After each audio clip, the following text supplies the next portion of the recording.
Steakhouse. Hold the Mayo. It's time for Mike Mayo's Lunchbox. Find out what's being served with Mike, Defo and Lubie, the only show that covers food, sports, and the proper maintenance of your car. And now, a man who had the distinction of having an entire health clinic named in his honor, Mike Mayo. I want the flim sauce with the awesome fave, with shafafa on the side. Hey, good afternoon, everybody, and welcome to another week of Mike Mayo's Lunchbox here on the South Florida Live Networks. We're at home today. I'm recovering from a big weekend of eating, gambling, drinking, food festivals, and the like. Let me throw it out to you, Jeff Defo DeForest. Was yours as eventful as I think mine and Lubie's was? Oh, I don't know about that. I don't know what extremes you went to. I know you were at that recovery thing. I mean, an interesting contrast. Not that this was by design or any denigration to either of the two occasions, but you were at that recovery thing in the afternoon, and then at a tequila bash that night that looked like a locker room celebration by the Texas Rangers. Apparently, the way the tequila was flying around. So, no, I don't think I did anything close to that. I had a very sedate weekend by comparison. Well, let me ask Lubie if he made it, because even though I was supposed to do the tequila event, I got stymied by Boca Raton, Meisner Park traffic and parking woes. I made a circle. I went into the parking garage. It was like three rings of Dante's Inferno, that some of those parking garages on a night when you got a festival and a typical Saturday night there. Oh, Did you make it in there, Lubie? Because I gave up and I ended up just going to a local parimutuel to deposit some money at the poker table. So. See, I thought we got there early. I guess we didn't. I'm sorry. I thought we got there late. We got there like around 4:30, 5 o'clock. So I thought it was late, but I didn't realize it's really a night event. So it was still sort of slow when we got there, which was fine. We found parking in the garage. We took our time. It was fantastic. I'm not great. the biggest tequila guy. So that was my only thing. Like everything's taking a shot at tequila. And I'm not like 22 anymore. Shots. My wife, my sister-in-law, and my brother-in-law are bigger fans of tequila than I realized, and they had a friggin' blast. So you were the hero, we were the heroes, and then so I get in the VIP, and I'm like, that guy looks familiar, and that tall guy looks familiar. And it's freaking Brad and Dave from Even Keel thing. So they took a day off from the new spot, and we're serving out fresh oysters. Raw oysters, their soup, this freaking amazing soup. Yeah, the pumpkin curry. Yeah, with the lobster. And had their tuna poke, which is, freaking amazing. So that was super cool to see them. Yeah, it was by 9 o'clock, the place was slammed and it was a blast. That thing was fantastic. They had such a good time. They posted on all their socials and it was just and the people were really cool. There wasn't fights, there wasn't fighting. It was just a lot of people drinking a lot of alcohol and also get along. We had a really good time. I wish some of that vibe would carry over to the Let's Eat South Florida group, because it seems like everybody is like pounding drink. People are at war. And then just like that. Yeah, just the dukes are up and fists are flying. But no, I regret it now, because on the spins I took around the periphery of the event and they had fences up, but I saw it just looked like this was probably about 7:30, almost 8 o'clock. And it looked like a rockin' party, and I saw all the different food tents set up and all that. And I did not realize Brad and Dave were going to be there. Good for them from Even Keel. They always make a good showing at these festival events. And but you know what? I did a worthy event and a cause earlier in the day up at this was a bizarre sight, because for the first time they held this Taste of Recovery event. It's the 5th year they had it, but it was the first time they held it at a new venue, the German American Club in Lantana, which is usually the site of huge raucous Oktoberfest celebrations.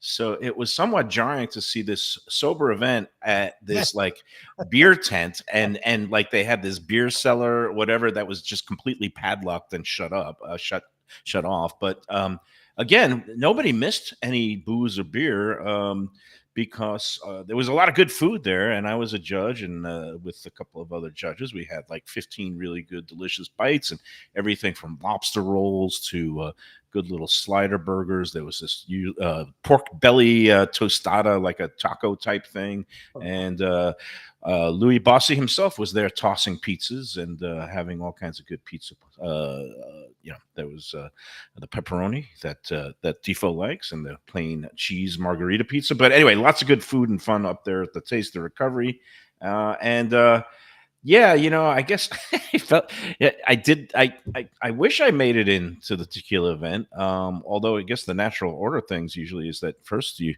kind of Yes. abuse the tequila and then you go into recovery. But no, it was good. We had fun.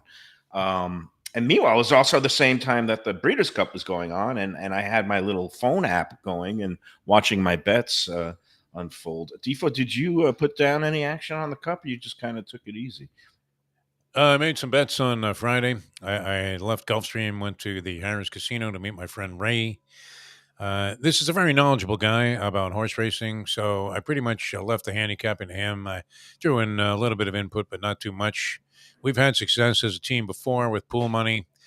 We did not have that same success in this particular event. It's part of the fact that, well, it was a gagging sea of chalk that was coming in on the Yeah, Saturday races. So not if usual. your inclination was to try and get away from it, like even leaving these favorites out, you were toast by the time they ran the first leg of the late pick five. And then there was only one price horse in there. Now, the good news is that pick five paid off very handsomely considering. It was over $1,300 for 50 cents, even though four of the five horses were pretty simple to Chalk. come up with. Yeah. But no, we didn't have any luck. Everybody knew White Barrio was going to win. I was saying earlier that I know there was a great story there with Dick Dutrow suspended for 10 years. And we were trying to speculate whether his horses or Jose Canseco, Barry Bonds, Jeff Bagwell, A-Rod, any of the juicers, if they had combined in their system when he was racing horses before the suspension. But to come back and get a thing of redemption like this with a $6 million You know, high-end win, it was pretty interesting. Nice and end to a story. all these horses are scrutinized and tested and all that all week long. So White Barrio won fair and square, and he was looking like a monster. And I did give him out on Friday, and also in Jim Sarney's Scrolls. So you look like column. a genius for Sarni, which is good. Half genius, because I gave out the other Japanese horse, the one that ended up finishing fifth, as the Tush or whatever that was. yeah, Ushka, whatever. He was 6 for 6 at the distance, but it was the other Japanese horse at like 35-1, Yes. Derma Soragate, who And ended that's up, what it is. You have to think outside the box there. Like you're thinking, okay, it's this horse and a Japanese horse. Wrong Japanese horse. wrong And- Japanese horse. And that horse was highly touted going into the Kentucky Derby. Didn't he have to Yeah, have scratch yeah. or something, or he had some kind of problem there? See, And it wasn't in the Triple Crown races. all the Japanese horses on the international stage on these big race days around the world have been really shining the last 2 Yeah. years. So I'm slapping myself because I love White Barrio.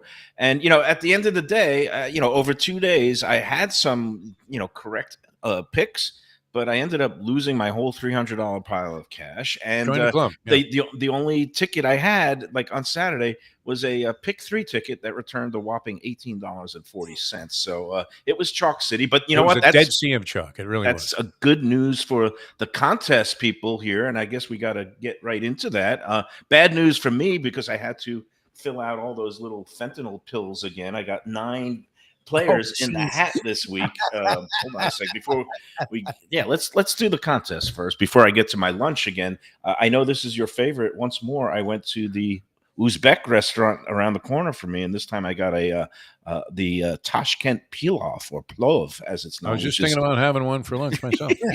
but it's delicious. I had a couple of bites because I was famished. I was working all morning on something, and but I'll get into that in a minute. Let's do the business at hand, which is so we've got 9 people in the hat, and I regret having to go back to the double horse race because when it's chalk like that, you get 1 million people in here, as opposed to when we do the like Dolphins game prediction.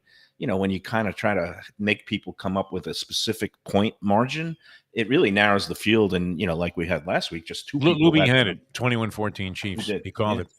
Called it a week ago. He was emphatic about it, and I think he cashed handsomely as a result of his conviction that the Chiefs were going to win by 7. Well, fortunately for the other players of our Gulfstream 10 Palms brunch contest, Lubie is not eligible to participate. So, and we didn't use the football game as a tiebreaker anyway. So it was chalk because the Gulfstream feature race was won by like it was like a 3-2 shot or 6-5 shot named Armstrong, or Armstrong was the name of the horse. It was less than even money. And there was actually also 2 scratches in the race, including one of the logical second choice. So like everybody in the world had the Gulfstream race. All right. Not everybody in the world had White Barrio, but 9 of the 46 entrants did. So that's about. I would imagine everybody had the restaurant. Everybody did have the restaurant, and it's actually one of your favorite and one of my favorite places to pick up a sub, and that's La Spada's original Hoagies. sir. Great spot. Run by the No great doubt about it. Gail. Yeah, your friend Gail. And Gail and Harry Campus, 2 very wonderful people. I mean, they really are sweethearts. yeah, You can't help but love the place. I mean, we come across this a lot in our travels, which is one of the nice things about doing the show.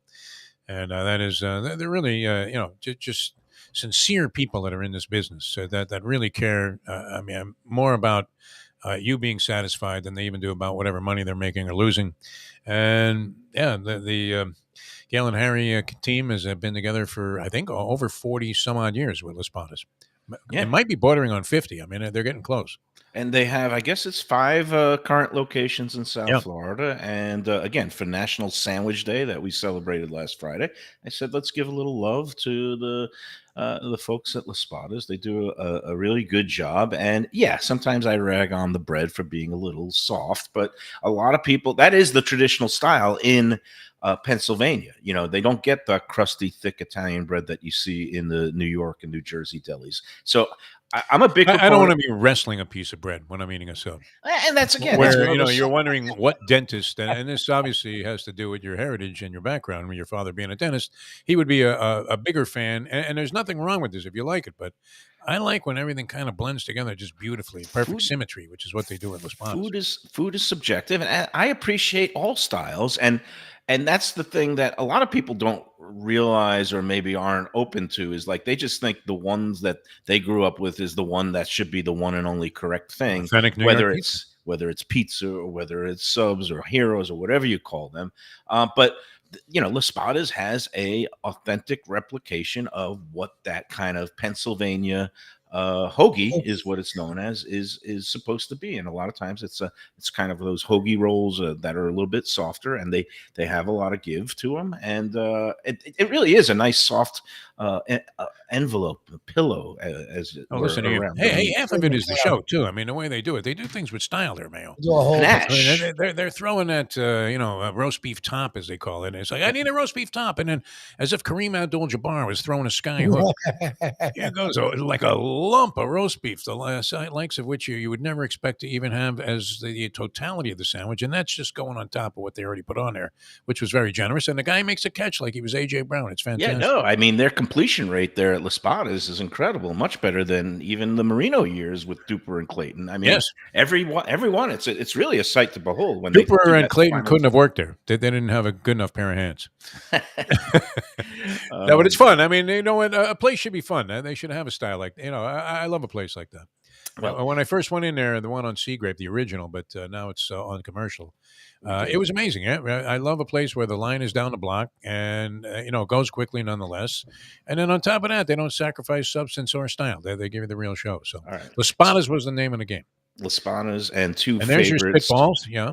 We got the spitballs, 9 of them. I'm going to, drop them in here. Everybody knows there's no hanky panky. We've got a number of previous winners in the hat. We've got a number of first timers in the hat. It was a good mix. I saw some new names in the contest this week, which we always like to see. So we'll be doing another one this Friday at Gulfstream. But meanwhile, here we go. I'm not looking. My eyes are closed. I'm looking the other way. I'm picking The through freebie things. brunch for Here we 2. go. I'm picking it at up. Palms. There we go. All right. For 2. I really fold these guys up in a little ball because I don't want to have any kind of. There we go. Yeah, it's another one of the Clan Jaffe, Brooke Jaffe. Congratulations. Joanne will All love right, it. I'll see you tomorrow, man. First time winner. A fuse of controversy again. The other Jaffes are not eligible because they're in the 90-day probation window after being Now the winners. Jaffe as well will be. But now we've got Brooke Jaffe. Congratulations, Brooke.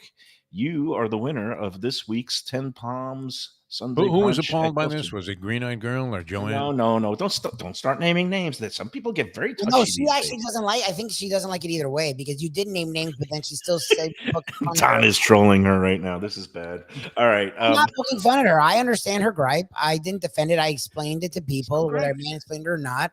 But it also is not how we do this. Like it's all I part of get the to rules. see. I mean, it's just like Danny Almonte in the Little League when he was pitching for Staten Island. He was 17, and these 12-year-olds were striking out one after another. Do you have to produce a birth certificate or any kind of proof that you really do exist?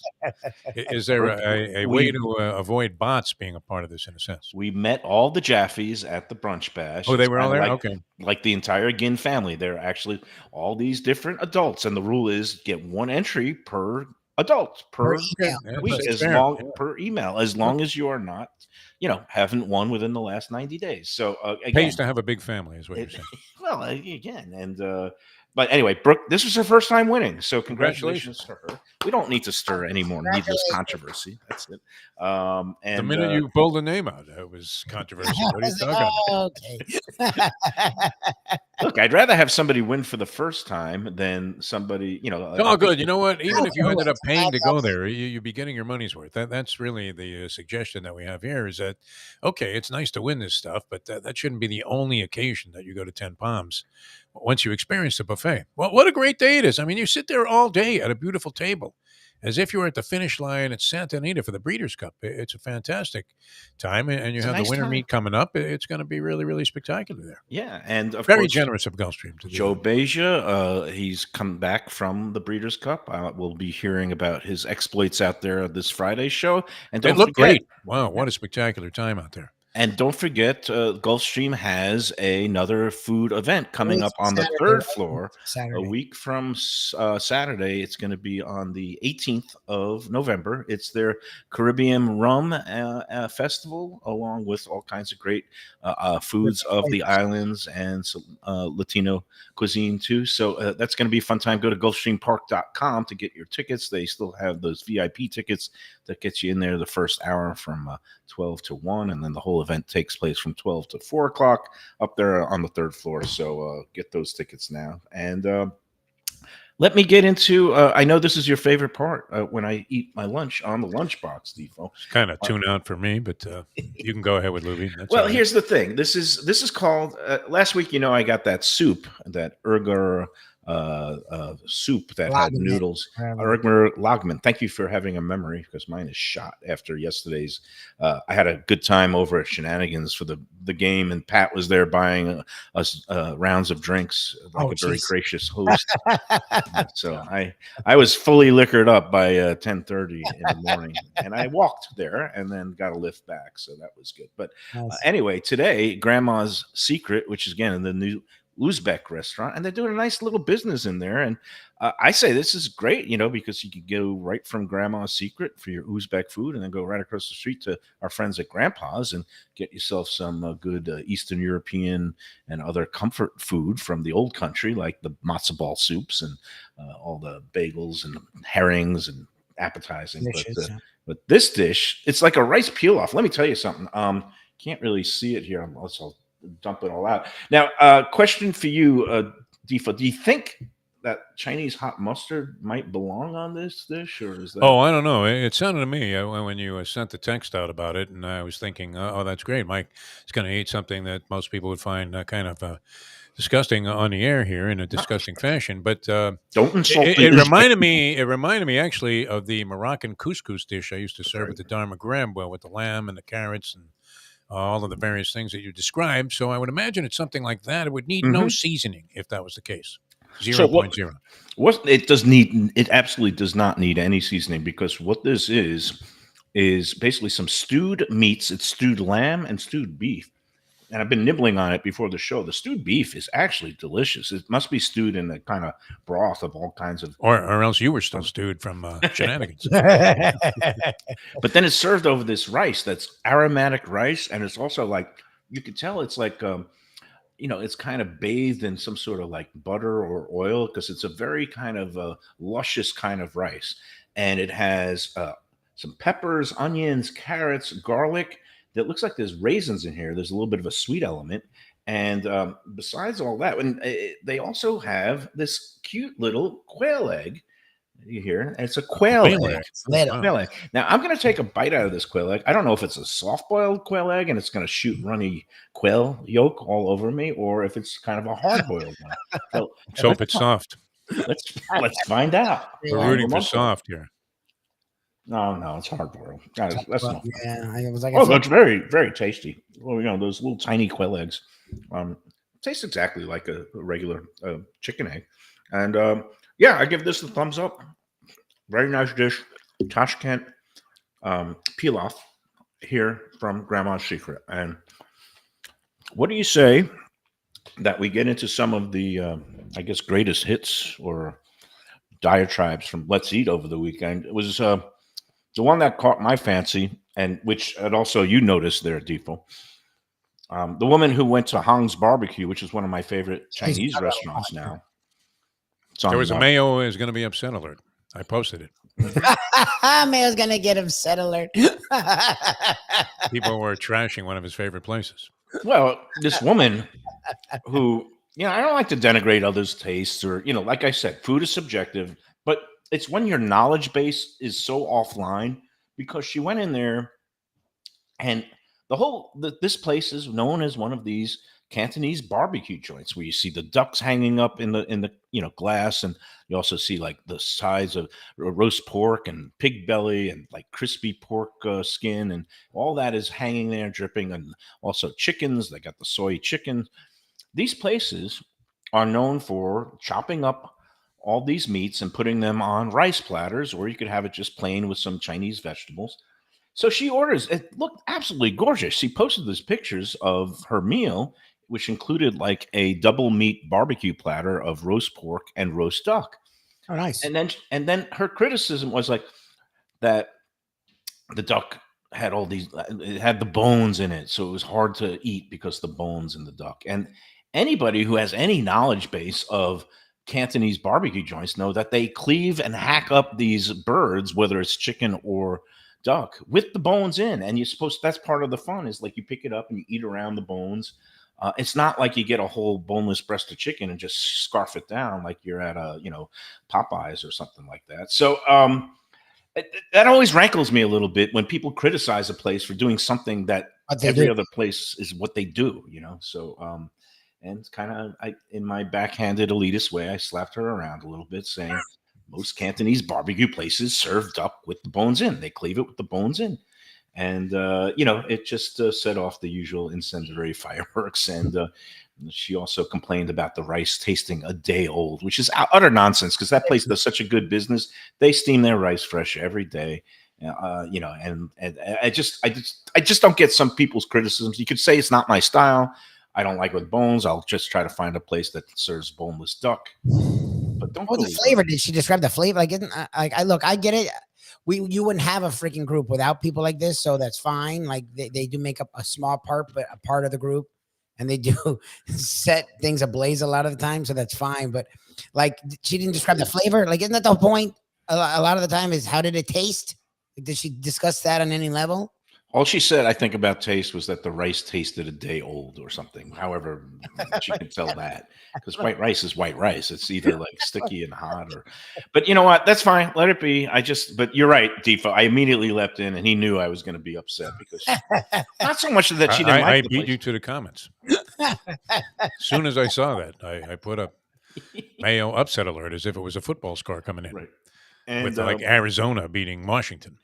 And I know that people have different tastes. That's part of the whole thing. Like, you like the soft, mushy bread. I like It seemed to me crustier there bread, was some but- more negativity in that review besides just the bones in the duck, and it sort of left me with the impression that the woman thought that the food was mostly flavorless, and that's in stark contrast to what most people say about that particular place. Now, I've never been there, so I'm not equipped to judge on that level, but I would have to say, with my general rule of thumb, the vast majority, and really, it's a huge percentage of the consensus is that place is a really good place, including your opinion. So I would be inclined to believe that it was good.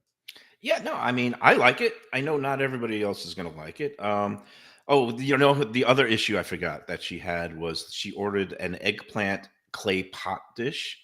and she had an issue with it because it was the clay pot eggplant also had little bits of pork in it, and she said chicken, which is also that's the style when you get clay pot eggplant at these like Chinese places. A lot of times it's flavored with pork because it gives it a little more richness and depth of flavor.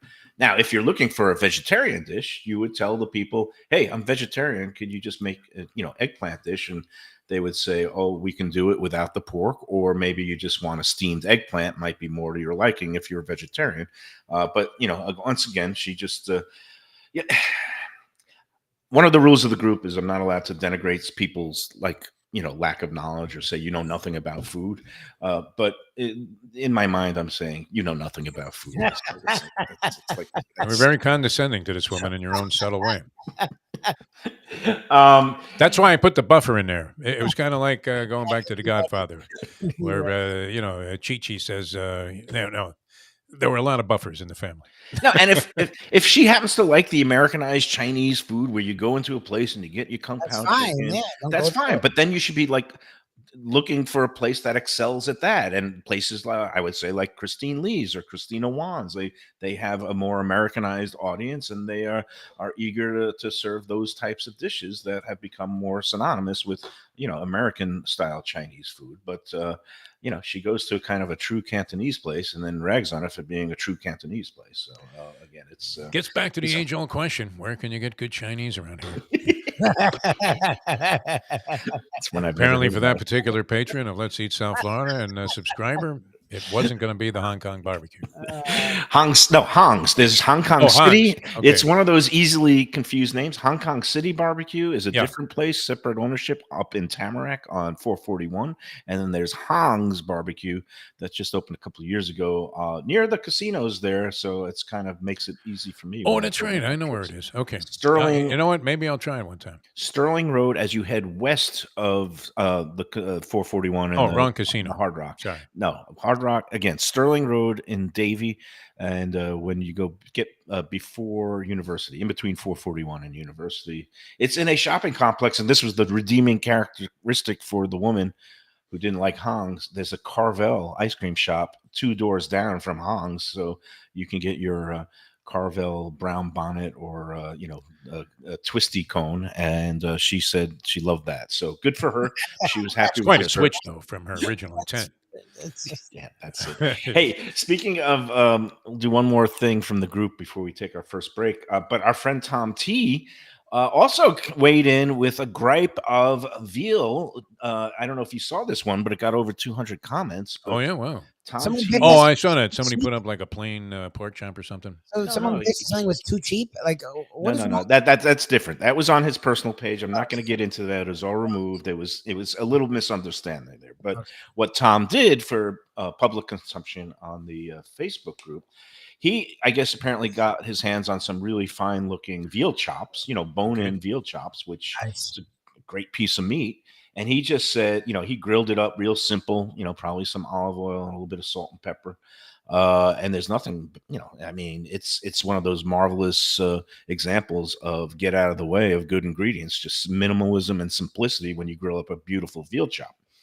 But he took issue with, he doesn't understand why so many people love and why so many Italian restaurants pound out the veal chop that's on the bone and then do the veal chop Parmesan. He finds it, I guess, in his chef opinion, a little bit offensive to take a beautiful cut of meat like that, pound it out, and then cover it with the, breading and then cheese and bake it and top it off with sauce. And that's his prerogative to do that, but to prefer it the other way. But I just pointed out 2 things, Defo. I said, number one, maybe you don't want to pound out a veal chop and make a veal chop Parmesan, but you certainly want to maybe make your way to Cafe Seville and check out their butterflied veal chop, which they slice in half, butterfly it, and then stuff it with those 3 cheeses and the herbs, and then bake it off, and you get this melty, beautiful stuffed veal chop, which he then tops off with, I think it's his Santa Fe sauce, the tomato sauce.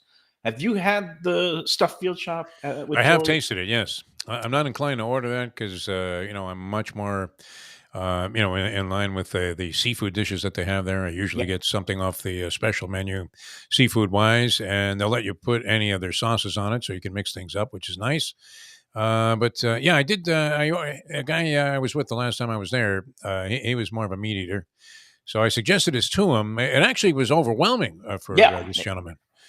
He was able to eat a little of it, but he left a substantial portion of it because it was so big. And I took a taste of it, and it was fantastic. Absolutely great. It can be overwhelming. You're correct. It's a big, heavy, hearty dish. It's also absolutely delicious. And what I suggest is that, if you go in a group, you order one of those with a couple of fish dishes, and then you do a couple of nice mix and match. I'm a big fan of the kind of sharing and eating family style when you go out. I don't know how what What's your great there in inclination. Seville, because Mustang and I seldom can finish two entrees, so we end up. And I'm not a huge fan of taking seafood home.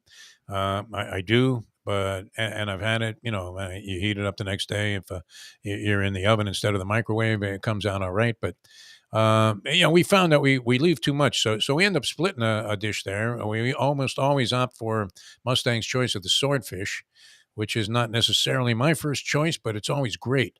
Oh, it's good. And and they're really good about that there. I mean, some people on Let's Eat, you hear various threads where people are complaining. Well, we said we were going to share something, and they gave us a look, but no, they actually bring it as if it was two different entrees. And when you look at the portion that you got on the swordfish, you're saying, yeah, that easily could have been two portions of the same thing for the same What price. what I like to do is to go with a group, order a fish dish, order one of those stuffed veals, eat the fish in its entirety at the restaurant because, like you said, sometimes the fish, it stays a day or two, but you kind of want to eat that freshest the most. But that veal chop, let me tell you, if you bag that up and take it home, it is a wonderful thing to heat up and reheat. It really comes out great a few days, for a couple of days afterwards. So again, Tom T, I'm gonna have to drag him in there. I see he's on the chat line. We'll make it happen one day soon to try the stuffed veal chop at Cafe Seville. And then the other thing I was pointing out, there's a local Italian restaurant near me in Dania Beach called Mundi's that recently changed hand. Longtime chef Will Mundi, he retired, but it's still in the hands of another longtime chef that's still using the same recipes. And he does a pounded out pork chop Parmesan that's on the bone. And pork is a little bit humbler cut of meat than a veal chop, and certainly more reasonable. And that also, I was telling Tom, is a dish that, when you pound out a pork chop on the bone, Parmesan, mighty fine in my book. So, but again, food's subjective. And I did appreciate his overall point that when you get a beautiful, gorgeous veal chop, it's something that maybe you don't have to mess too much with. So Don't get cute. don't get Much like Lubie's theory about Mike McDaniel. Don't get cute. and in the It often food, comes back to bite you. in the food business, one of the the main sayings and acronyms is KISS. Keep it simple, stupid. And Yes. so get It's out It's of true the in way. all businesses. Yeah. I would think all Yeah. forms of performance. Yes. A lot Yes. better off that way. I've learned that the hard way with my triple axle contest when I tried to have 3 elements of the contest. Yeah, no, you're just Well, bizarre 4 when it elements. comes to this sort of stuff. 5 elements. And I like the fact that it just all evolves out of pure laziness because you don't want to fill out 6 or 7 names. It was exhausting this morning. I really kept me from doing my Let walk. me see. I write down Ralph, Joe, Steve, Exhausting. Joanne, You have to make sure Green-Eyed Girl. all your slips of paper are like the same shape. and Nobody would know size. if Why? And then you No, have wasn't to done that fold way. them up. This is because I've got the Those Why don't you put hawks- them up on a bulletin board and throw a dart at them? I mean, Hawks that like would work. Joanne and the team from Price Waterhouse Coopers, the ones that verify the Oscars, they're over my shoulder every week saying, "Is this Have is them this hermetically contest sealed kosher?" also to ensure the fairness put some ice on of the contest. Oh man, Who's questioning this anyway? Nobody. I don't Now, you've know. created more questions by doing it in your fashion I question than there were myself. if you never revealed the method for deciding the winner. Do question myself and my existence every day. But what I don't question, did you see it, guys? The full lineup of the intimate dinners has been unveiled Oh, for yeah? the Nice. Visit Lauderdale Food. How many and are we Wine attending, Festival. Mayo? Are we I not don't part of the know. invite list? I don't know. We'll see. There's some really intriguing intimate dinners. It's kicking off that again. We're talking about Visit Lauderdale Food and Wine Festival, and you know all about the big events like the grand tasting that's going to be on January 13th, the Saturday. But the whole week is going to be kicking off on that Monday night, January 8th, with our buddy Reno at Sorbonne. Oh, wow. Reno Sorbonne at his place Heritage in Fort Lauderdale will be doing the customary kickoff dinner, but bunch of dinners throughout the week, including some, same stacked up on multiple, same nights, including our friend Angelo Elia at Casa de Angelo will be holding one. Our friend Paula De Silva at Burlock Coast at the Ritz-Carlton Fort Lauderdale Beach will be having a dinner, I believe, with her old cohort that she used to work with, Jeremy Ford, who's our friend that has the Michelin-starred restaurant Stubborn Seed down in Miami, and a couple of other chefs are going to be coming out to that one. There's also going to be a dinner with looks like a chef that coming up from Miami, Brad Kilgore. He'll be making a appearance at one of the local restaurants. If you want to look and check out the full list of events and dinners, it's really something. And you go to vlfoodwine.com and you go on there, and of course there's the popular events like the Friday night barbecue competition that's going to be once again at the Hyatt Centric Hotel in downtown Fort Lauderdale, the grand tasting on the beach at A1AA and Las Olas Boulevard in Fort Lauderdale. And of course, we've got the bar competition on the Wednesday night, and a new event that we're going to be promoting is the Wok and Roll, which is going to be a spotlighting some of the great Asian bites and things like dim sum and dumplings that our friends Alex and Temple Street Eatery. And we're going to be doing a show in a couple of weeks, or maybe this week even, at this new Bayoshi food hall that's opening up in Pembroke Pines, and they're going to be involved with the Wok and Roll event also. That's going to be on Thursday night. That will be the 11th of January. So go check out the full lineup and get your tickets now, vlfoodwine.com. It makes the perfect stocking stuffer for the upcoming holidays. And again, the events take place January 8th through 14th, 2024. I can't believe it's already going to be a new year. Time for another great round of food and fun with Visit LauderdaleFoodWine.com. Nice. And what do you say? Let's take a break and we'll come back after these words. That's it. That's it. What do you want? Here, I'll eat more of the quail egg. Break. A Delray Beach favorite since 2010. Casual waterfront dining right on the Intracoastal and the Avenue. Located at 840 East Atlantic, there's valet parking and dock and dine available. By land and sea, this is the place to be, with modern American cuisine, fresh seafood, and a sushi bar. Stay cool in the interior dining room or chill out on the air-conditioned outdoor deck and bar.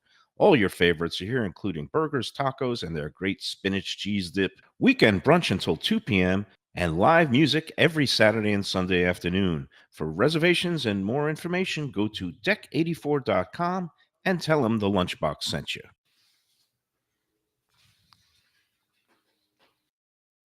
To me and say, Mike, where should I go out to eat? I got guests coming from out of town. Where should we go? Cafe Seville. That's the answer.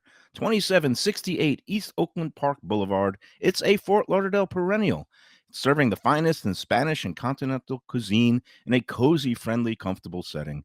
Joey Esposito and Sally, his better half, they've been running the place for a long time. It's been open since the 1980s. They got great Spanish classics like paella, shrimp with garlic sauce, and all kinds of great seafood dishes. The stuffed veal chop, that's my favorite. Go to Cafe Seville. It's open every day but Sunday at 5 p.m. for dinner. Tell them that the Lunchbox Mayo and Defo sent you. Do you like burgers? Do you like wings? Do you like late night food and sports on big screen TVs and cold beer and friendly vibe and great people? Then you want to check out Shenanigans, 1300 South Federal Highway in Dania Beach. Go to Shenanigans, you get yourself all the good stuff, the fresh fish every day, the black and grilled wings, and of course the kitchens are open late. Go there, tell them that the Lunchbox Mayo and Defo sent you. Here for Delaware Chicken Farm and Seafood Market. Since 1951, family owned for over 70 years, the home of freshness. I've been a customer for over 3 decades, and it's the place to go for poultry, steaks, meats, and of course, their unbelievable selection of fish and seafood. They've got it all: Key West pink shrimp, grouper, snapper, lobster, and of course, Florida stone crab claws of all sizes. Don't forget their famous fish dip and a full selection of prepared foods. It's located at 4191 North State Road 7 in Hollywood, just across from the Seminole Classic Casino. Owner Doug Carter and crew will take great care of you. Make sure to check out their weekly specials and daily catch online at DelawareChicken.com. Quality, value, freshness, that's the Delaware way. Tell them Mike Mayo and the Lunchbox sent you. Do you like pizza? Who doesn't like pizza? Well, my spot for pizza is the Pizza Spot. It's in that little bit hard to find Riverside Park neighborhood of Fort Lauderdale, but it's totally easy to love. It's at 601 Southwest 12th Avenue, New Haven style, a pizza from Wade and Reese. It's a lovely outdoor spot. You could also pick up pies to go at 754-779-7788, 754-779-7788. Again, they're open every day but Monday for lunch and dinner. Some of the best pizza I've ever had. Go to Pizza Spot. They also have subs, salads, and more. Tell them the Gambling Gourmet sent you. If you like seafood in a comfortable setting, outdoors, even keel fish shack at the corner of A1A and Commercial Boulevard in Lauderdale by the Sea, that's my spot. It's upscale food in a down-home setting. The chef owners, Dave and Brad, do a terrific job with all the seafood classics that you want. They have the best grilled oysters in town, bang bang shrimp, lobster rolls, and deli fish specials. They also have weekend brunch Saturday and Sunday. They have deli happy hour 4 to 7, and they also have other weekly specials like mussels on Monday and oysters on Tuesday. Go to Even Keel Fish Shack and tell them that the Lunchbox sent you. We're back on the Lunchbox, and I'm looking through the thread here. Nothing more exciting than getting a women's college basketball update from Jim Sarney.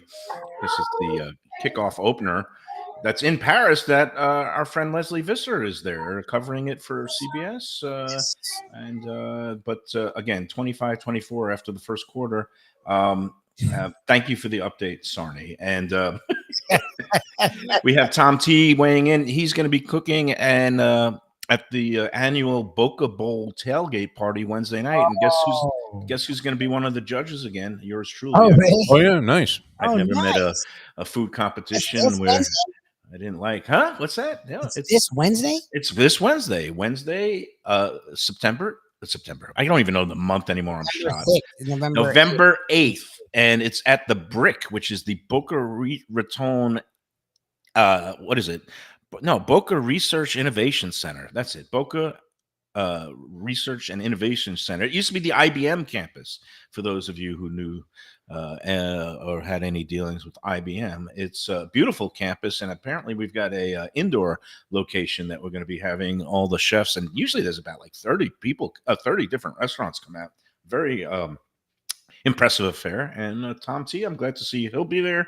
I'll be there also as well. So if you want to get tickets for that, just do a Google search for Boca Bowl tailgate party, and you'll find the tickets. Again, Wednesday night at that Boca Research and Innovation Center. Really nice setup there. So that's going to be fun. Another question on the chat line. Somebody was asking, is Mundi's as good as Concadoro? And I'm blessed because in my neighborhood here, Defo, I got two good little kind of neighborhood mom and pop Italian joints. Concadoro is a little more cramped, and they're known for their pizzas. But Mundi's, they've done a great job, and they've been in this location for a little over 18 years. And again, like I said, recently sold, but same chef, and the new owners are really, really nice people, Lisa and Danny. And yeah, the food is excellent. And if you want like kind of some of those more intricate dishes, things like they sometimes do a osso buco, and they have like the pork parmesan chop. They do lamb chops and things that you don't find at Concadoro, which is more basic pizza and red sauce Italian. So yeah, for Mark Rubin, who I got to meet at Gulfstream last Friday. Yeah, you want to check it out. It's a place that actually is very popular with the horse racing crowd. Trainers such as Bill Mott, when it's time for the Gulfstream Premier Winter Meet. You can find them after the races at Mundy's. A lot of them, owners, trainers, and sometimes jockeys hang out there. So, good place. So, and I know you are fascinated by this, Defo. But I just, I'm eating my Tashkent pilaf, and I'll finish off my cute little quail egg here. But I will say that I just did a little quick search, and it says, "Why is Uzbek food so good?" And basically, Uzbek cuisine is famous for its rich flavors, and it's a blend of the cooking traditions of both Turkish and Persian peoples, with a history dating back thousands of years. Uzbek food usually contains a lot of meat, but everybody can find a dish that they love. And I do love this Tashkent pilaf rice, and I'm going to finish my cute little quail egg right now. Thank you.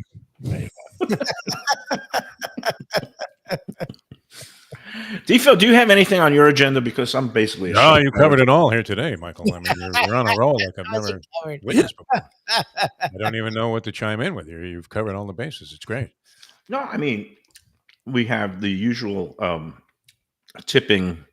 no tipping brawls, and this was interesting over the weekend. But somebody posted, I guess, the DoorDash, one of the third-party delivery apps, is now flashing a warning because I guess the way it works with these delivery apps, and I don't use them at all. I think you do, right? You, Lubie, you and Shirley. My wife uses them religiously. I can't stand them. I am not a fan of them. The fees are ridiculous. The food's always cold. It's not the driver's fault, but then it's not the place's fault. Right. They're usually good about, like, if you cancel or whatever, like, if you have any issues, they'll reimburse you instantly. I'll give them that. But, like, I don't want to be reimbursed on my freaking food. So, like, I don't know. I go and I drive and I get the food. That's what I do. I don't know. I'm the same way. But I guess, there are a lot of people who, for various reasons, whether laziness, convenience, or again, some people have health issues, and if they are bedridden and can't get up and drive a place, these kind of services have become a godsend for people who are homebound.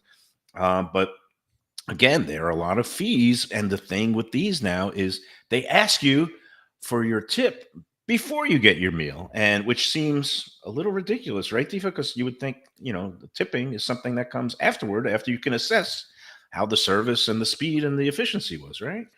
A little different approach with delivery people.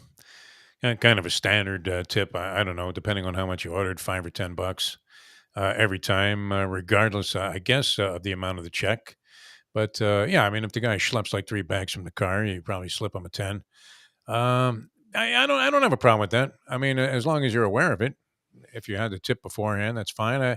I'm not inclined. I'm like you guys. I just, as soon as I order, I'm in the car, ready to go pick it up, no matter what time frame they give me, and I'm there when the stuff is ready. And I prefer it that way because then you have a chance to actually eat it. Not quite as if you were there, but but as if it came out of the oven and it was intended to be. You can eat it while driving too, which I did not attempt with this Uzbek rice pilaf. But the bottom line is the DoorDash is now telling people upon placing their orders that you should leave a tip right now, and you probably want to make it a generous one because otherwise your food might that's like a moving company. Yeah. We have your furniture like that ad for the Good Greek has. It's going to cost you another $5,000 if you want it delivered, and that happens as a matter of fact. Well, I know people that have experienced that where they hold your stuff hostage. That's kind of the premise there, where no tip in advance, and you might be getting your stuff at the end of the list there. Well, here's how makes several stops, at the bowling alley, and goes and has a couple of drinks, and then here comes your pizza. Here's how it works: is the drivers, before they decide or they agree to pick up a particular order, can see what the how much entire amount is going to be and how much their potential earnings from that particular delivery will be. So because of that, if they see that somebody is not tipping or is going to stiff them or give a low tip, they just decline. They just never pick up that order, and it just sits there for a while because a lot of drivers are. Oh, who would? I mean, I guess you get paid by the delivery also, or no? Well, they have all different apps have different systems. Some of them give drivers a percentage of the total bill. Some of them add on the tip in addition to that. Some of them pay them by the mile, depending on how long it is from the restaurant to the destination. There's a lot of different ways, and it's a really hard racket because I have some friends that do it, and when you subtract the gas, the wear and tear on the car, so on and so forth, some of them are hard pressed to make $15 an hour. And It hardly seems worth it at that point. I mean, yeah, obviously all work is good work Gotta and make a living. to be Yeah, respected, but to do that kind of schlepping, it's not easy unless you're making some major tips. yeah, why beat up a car for only $15 an hour? And that's where the tipping comes in. In order Yes. to make it worth their while, I guess these guys want to make at least $25 to $30 an hour, yeah. and that's where the How tip many comes in. deliveries you figure you can do in an hour? I mean, if everybody left you $5, you're doing what, 4 deliveries an hour? So you're still only making another 20. It's not like you're making an enormous Yeah, amount of capital towards your retirement at that point. no, it's a tough racket, and it really depends on the drivers that have knowledge of where the restaurants are, and they could do a quick loop and hit like 4 places at once. And it's like any other gig. It comes down to acquiring some experience and knowledge. But the bottom line is that post got a lot of as usual chatter, including from somebody who basically was stirring the pot, was saying that I like to tip in cash and I give the delivery drivers cash money when they get here, but they would never know that they're going to get a generous cash tip if you have to give it to them Ahead of over time. the phone. And the bottom line was, this is not the old days of your local pizza delivery man who knows your address and house and maybe you recognize them by face. This is a new era, and you got to go with the times and roll with the punches, and you got to put your tip inside your original order and You're not make gonna get it, yeah. it's going to be a virtual tip through your credit card or Apple Pay or however you pay it. So that's it. Times change, and unless I have some sort of medical condition and broken bone or a broken down car, I'm gonna go and get my own damn food just like you two guys do. So Places, I remember. I mean, I delivered some pizzas when I was a kid. It's like as soon as you got a car, you started doing some form of food delivery. And I remember the operation being pretty efficient. This was before all these sophisticated systems came into play. yeah, Now I understand it's prohibitive, as we've experienced with some of our restaurateurs that we represent, places we've been. One of the central complaints is it's hard to find help.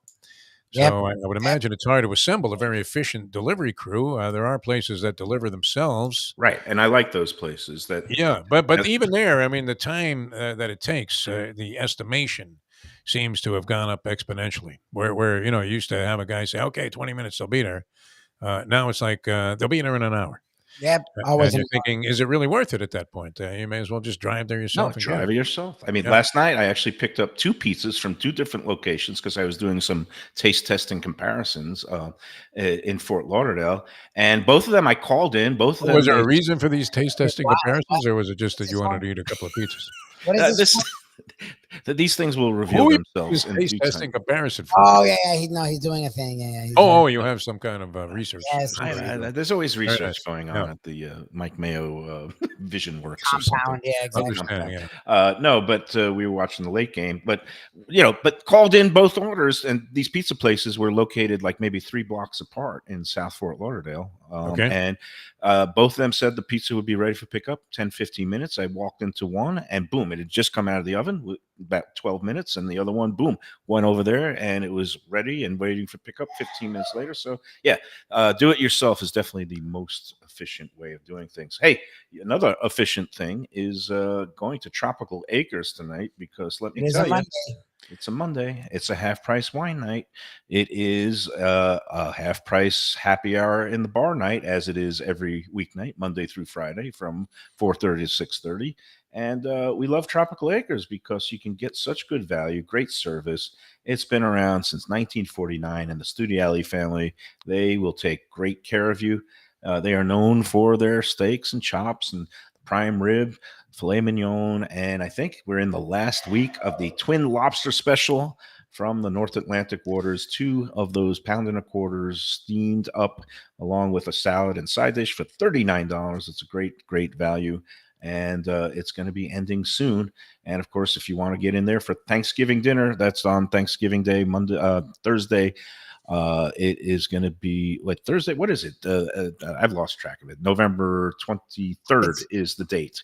1 to 8 p.m. Give them a call at 954-989-2500 to get your Thanksgiving Day reservation between 1 and 8 p.m. Some slots are already fully booked, so you want to give them a call now, 989-2500. Tropical Acres, 2500 Griffin Road, just west of the 95 in the airport.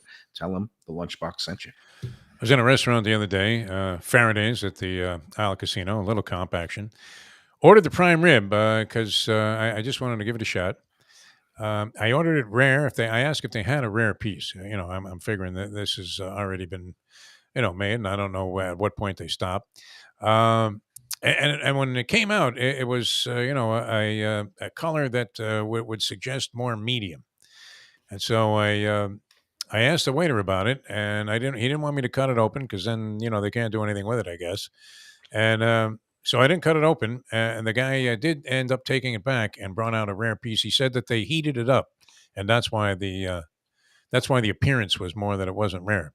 I finally got a rare piece, but that seemed kind of strange to me. That they would heat it up and it would get to the point where it looked a little brown as compared to those beautiful pictures that your ex-wife took of the prime rib entree served perfectly at Tropical Acres. They get it pink and right almost every time. And it comes out warm. It's not like, they just got it out of the fridge. So big Right. difference there in a way. I mean, it was very good, but nonetheless, it wasn't quite Tropical Acres, I would have to say. All right, we're coming back to wrap up today's edition of Mike Mayo's Lunchbox in a moment. Great Italian food in a beautiful beachfront setting. Have I got the place for you? Casa Calabria at the Ocean Manor Resort, 4040 Galt Ocean Drive in Fort Lauderdale. Highly rated across all the restaurant review platforms and totally Mike Mayo's Lunchbox approved. Delicious, authentic Southern Italian food in a cozy dining room overlooking the Atlantic. Live music in the lounge, full bar, and a great wine list. Owner Frank Talrico takes great pride in his family recipes from his native Calabria. Fresh fish and seafood, veal, house-made pastas, and marinara sauces smooth as silk. You gotta try the imported meats and cheeses on the antipasto platters, and don't miss that ricotta gnocchi. Fluffy little pillows straight from heaven. Casa Calabria, open for dinner Tuesday through Sunday, closed on Mondays. Tell them the Lunchbox sent you. Hey, it's Mike Mayo. When the Brooklyn boy in me wants a good bagel with Nova or some matzo ball soup, homemade knishes, or a great deli pastrami sandwich on rye, you know where I go? Grandpa's Cafe in Dania Beach. It's been around a long time, an institution, but a little over a year ago, a pair of New Yorkers came in, bought it, and refurbished the place. It's beautiful, and they are now serving great breakfast, brunch, lunch. They've got the omelets. They've got eggs Benedict. They've got all kinds of great baked goods like rugelach. Grandpa's is just off Federal Highway on Southwest 1st Street in Dania Beach. It's open 7 days. Go in there, tell them that the Lunchbox sent you. For Gilbert's 17th Street Grill. You know me, I love family-run places with quality food at fair prices served with passion and pride. And that's why I love Gilbert's. For more than a decade, Lenore, Beth, and Richie Gilbert have been serving up the best burgers, wings, ribs, salads, and desserts. It's a fast casual spot. Everything prepared fresh to order from an immaculate open kitchen. They're at 1821 Cordova Road in Fort Lauderdale in the Cordova Shops just south of 17th Street. Open every day but Sunday. One of my favorite burgers in South Florida. Big, round, juicy pucks of 100% Angus beef, char grilled to perfection. And don't miss the sweet potato fries on the side. They're legendary. Go to Gilbert's, feast, and be happy. Tell them the Lunchbox sent you. When I'm looking for some wicked good food for a wicked good lunch, there's only one place to go. That's Wicked Cheesesteaks in Fort Lauderdale. It's at 4824 North Federal Highway, just south of Commercial Boulevard and across from Holy Cross Hospital. My friend Brian there, he will hook you up with some really tasty treats. They've got cheesesteaks, just like the best you can find in Philly, along with lobster rolls, because that's where he's from, Maine originally. And they have wings and pizza and everything you want to have a really good time. Wicked Cheesesteaks, they're open every day but Tuesday. Check them out online, wickedcheesesteaks.com. Tell them the Lunchbox sent you. If you're looking for a great place for steaks, seafood, and more, go to Tropical Acres Steakhouse and Butcher Shop. It's at 2500 Griffin Road in Dania, just west of I-95 in the airport. They've been there a long time, since 1949. That means they're doing something right. You'll get old school hospitality from the Studiali family, along with great value, tremendous service. Of course, you could also go into the bar for happy hour every day, 4 to 6. The early bird special runs from 4:30 to 5:30, and they have great value all night long. Also, a butcher shop that's open every day from 10 a.m. to 6 p.m. except Sunday. The dining room is open every day at 4:30 except Sunday. Go to Tropical Acres. Tell them the Lunchbox sent you. All right, we're back on the Lunchbox, and tomorrow we're going to be up at Burton Max's in right. Delray Beach, 9089 West Atlantic Avenue, just west of the Turnpike in the Delray Marketplace Shopping Complex. And Burton Max's, more than a decade, it's been a top spot for lunch, weekend brunch, and dinner. And it's family friendly in a comfortable setting, indoor and outdoor seating, and the patio is pet friendly. We're going to be hopefully seeing our buddy there, Buddha, the general manager. And they got American classics like chicken and waffles, brick oven pizzas, chopped salads, great burgers, including their farmhouse burger. They're open 7 days with happy hour at the bar, high tops, happy hour at the bar and the high tops from opening until 6:30 p.m. Is your daughter joining you? That went over so well. No, she is. That was during summer break. She will be in school tomorrow, learning, inching her way toward her degree and going towards college and getting way the hell away from me. But one more thing about the Rappaport restaurant groups. They are taking part in that fundraiser coinciding with Veterans Day this Saturday, November 11th. But all year long, they help contribute to that great Vets Helping Heroes outfit that they provide service dogs to veterans in need. And this week at the Burton Max's, Deck 84 and Max's Grill, when you buy a dog menu item for your pet out on the patios, they're going to be donating 20% of those proceeds to the Great Vets Helping Heroes organization. So kudos to the Rappaport Restaurant Group. I'm looking forward to seeing everybody tomorrow at Burton Max's in West Delray. Come on out if you get a chance. One more thing. Well, we got to do another spot, but I wanted to quickly get to the flip side of the tipping thing. Where the DoorDash people are saying, basically, saying if you don't tip us, you don't expect to ever see your food this century. I had the complete opposite. It was a very jarring experience at a really pleasant coffee shop cafe. It's called Resurrection Cup Coffee. Little bit of a religious theme because the family that runs this is religious, but they're very generous, kind-hearted, great cafe. It's actually right next to Tropical Acres. If you head a little bit further west on Griffin, on the next block over, you'll find Resurrection Cup Coffee. I went there for a little breakfast with my daughter on Saturday morning, and it's very reasonably priced. But the thing is, I placed my order. It's one of those fast casual places where you finish the order. The woman at the cashier, who is actually the proprietor, she said that'll be $17.43. The screen turned around. I put in my credit card, and you're expecting now to see the screen that says suggested tip 25%. Some cases they're doing it up to 35%. That caused a big ruckus last week. Now at these fast casual, you expect to see a tip thing that says 10%, 15, 20%. There was nothing there. It actually went straight to, I didn't even have to put a signature. It just said, thank you, transaction complete. Oh, wow. You could say you wanted to. I said to the woman, I'm sorry, it didn't give me a chance to put a tip. She goes, oh, no, tipping is not necessary or expected here. But I did see there was a little tip jar next to the cashier with a couple of singles in there. And I just kind of looked at her, and she saw me looking. She goes, that's for people who pay cash, and they insist that we keep the change. And I was like, oh, I said, that's really nice. And she said, but don't worry. And then I felt in my pocket. And of course I didn't have any cash. And I said, I'm sorry, I don't have a single. I would love to drop a couple of singles in there. She goes, don't worry. It's not a problem at all. And of course I was lying because I did have a single $100 bill in my pocket, but I didn't feel like breaking it and saying, can you break 100 and give me some singles? So I left that part conveniently out of the let's eat telling of the story. Because that's the kind of person I am, Defo. Would you break 100 to throw a couple of singles in there when they say they have a no tipping policy? Maybe. Unlikely, though. I mean, I would show them the stick and say, hey, if you want to break this, I'm going to throw you. I don't know. Depends What- on the circumstance. I lied. I lied to these religious people saying I don't have any cash on me, so I feel bad about that. But It's I okay. also, It wasn't really a lie. You didn't want to break the stick, which was understandable. but I did say the next time I'm in here, I'll bring a couple of singles. There you go. And, Next and, time, just make sure and you again, have they a didn't five. mind at all. They're a no tipping establishment, which is just so refreshing. There you go. It blew me away. And of course, when I posted about this on Let's Eat, and the place, by the way, is not open on Sundays because they do go to church, but they're open from Monday through Saturdays.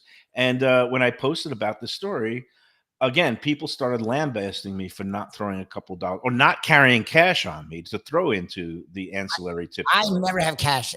I guess that's an age thing. Like I don't know anyone that has cash ever now. Like that's why I feel bad when we go to these restaurants. You guys must take care of people. I don't think I've carried cash for like over a decade. Like ever since debit card, credit cards have been everywhere. Like what do you? I don't get. Yeah. We live in a cashless world. For the most part, most of these places now are equipped to take their tips in virtual currency through credit cards or Apple Pay.